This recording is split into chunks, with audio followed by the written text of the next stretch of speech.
জানতে চাচ্ছি। আমি অলরেডি অনেক লং একটা ইন্ট্রো শুনলাম। তো অ্যাডমিশনের সময় হয় কি আমরা সবাই যে যার মতো অনেক বিজি ছিলাম পড়াশোনা নিয়ে, কে কোথায় চান্স পাবো। যেমন আমি খুলনা ইউনিভার্সিটিতে চারুকলায় চলে আসি। আমরা স্কুল লাইফ একসাথে শেষ করি ক্লাস 10 পর্যন্ত।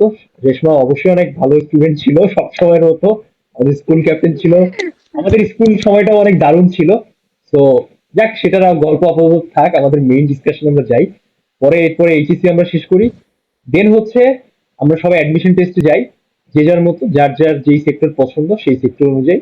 যাদের গভর্নমেন্ট ইউনিভার্সিটি টার্গেট ছিল সে সেভাবেই যায়, যারা সায়েন্স কমার্স আর্টস ব্যাকগ্রাউন্ড থেকে সবাই সেভাবে চলে যায়। আমরা হচ্ছে এসএস হারমান স্কুলে মেবি এখন পর্যন্ত অনেক ভালো একটা ব্যাচ, কারণ আমাদের ভেতরে অনেকেই হচ্ছে অনেক ভালো করতেছে আর অনেক ডিফারেন্ট জিনিসপত্র আমাদের করতেছে। ব্যাচে আমি আই গেস। মোটামুটি, হ্যাঁ, বেশ হ্যাঁ, ভালো জায়গায় মোটামুটি সবাই পৌঁছে গেছে আর হ্যাঁ, কি।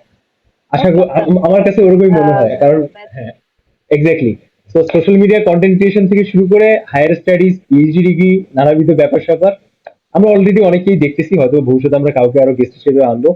তো রেশমা, আমি যেটা জানতে চাচ্ছি যে তুই যখন মানে অ্যাডমিশন টেস্ট দিচ্ছিস, তখন তোর চয়েস লিস্টে আসলে বিষয়টা কি ছিল সায়েন্স থেকে?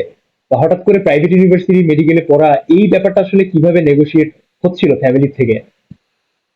আচ্ছা, এখানে একটা ব্যাপার হচ্ছে, যখন আমি হুম, পরীক্ষা দেই, হুম, তখন দেখা যায় যে আমি পাশাপাশি কিছু ইউনিভার্সিটিতেও পরীক্ষা দিই। অলরাইট। তো দেখা যায় কি, আলটিমেটলি বায়োলজিক্যাল যে সাবজেক্ট যেগুলো ছিল সাবজেক্ট, হ্যাঁ। আমাদের, ওগুলাতেই আমার চান্স হচ্ছিল। এবং মেডিকেলের পরীক্ষাতে আমার ওয়েটিং লিস্ট চলে যায় 5,000-এর বাইরে। তো আমি হ্যাঁ। লিস্টের মধ্যে থাকলাম না। আচ্ছা, আচ্ছা। তো যাই হোক, মোটামুটি বেশ খানিকটা দূরে চলে যায়। তো তখন চিন্তা করলাম যে মেডিকেল সেক্টর যেহেতু আমার পছন্দ ছিল প্রথম থেকে, চাইতাম। তো বাবা মা চিন্তা করলো যে মন খারাপ করে ফেলতেছে অনেক। তো ওর হ্যাঁ, মনে হচ্ছে যে ভার্সিটিতে পড়লে অতটা খুশি থাকবে না বা অতটা ভালো করতে পারবে না যতটা ও ডাক্তার হলে করতে পারবে। মাইকটা। তখন তারপরে চিন্তা করলাম যে হচ্ছে মেডিকেলে যদি মানে কোনোভাবে আমি যদি করতে পারি তাহলে হয়তো ভালো করবো। তো তখন হুম, খোঁজ খবর নেওয়া শুরু করলাম। তখন মনে হলো যে যতজনের কাছে আর কি কথা বললাম, তারা বললো যে অ্যাকচুয়ালি তোমার ভালো মেডিকেলের চেয়ে বেসিক যে প্রবলেম সেটা হচ্ছে যে তুমি মেডিকেলে আগে পড়ো, পড়ার পরে এমনিতেই তোমার বের হওয়ার পরে তোমার ইন্টার্নশিপ থাকবে। হুম, তারপরে হচ্ছে পিজিটি বলি আমরা, পোস্ট গ্রাজুয়েশন ট্রেনিং, হুম। এগুলা থাকবে। তো এইসব কারণে এগুলা হতে হতে তুমি তোমার ক্যারিয়ারে ভালো করে ফেলবা।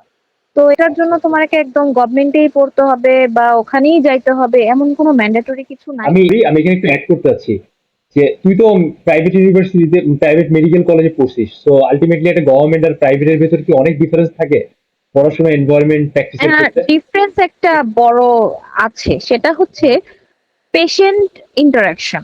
হ্যাঁ, আচ্ছা, আচ্ছা। সেটা হচ্ছে যেমন প্রাইভেট মেডিকেলের যে সমস্যাটা সেটা হচ্ছে যে পেশেন্টের ইন্টারাকশন কম কম রোগী আসবে। হ্যাঁ, হুম, হুম, আর সরকারিতে যেটা হয় প্রচুর রোগী আসবে।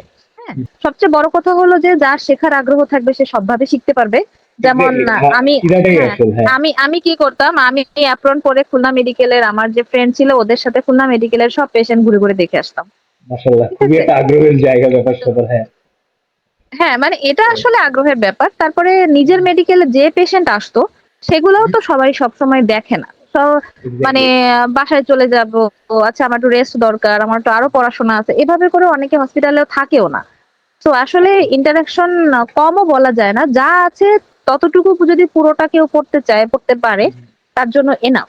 এর জন্য ও গভর্নমেন্ট নাইস। মেডিকেল ডিফারেন্স আমাদের করার দরকার হয় না। আচ্ছা, আচ্ছা। আর আরেকটা যেটা সমস্যা সেটা হচ্ছে একটা কস্টের একটা ব্যাপার আছে। হ্যাঁ। সরকারিতে পড়লে যেমন আমার ফ্রি অফ কস্ট আমি পড়তে পারতাম।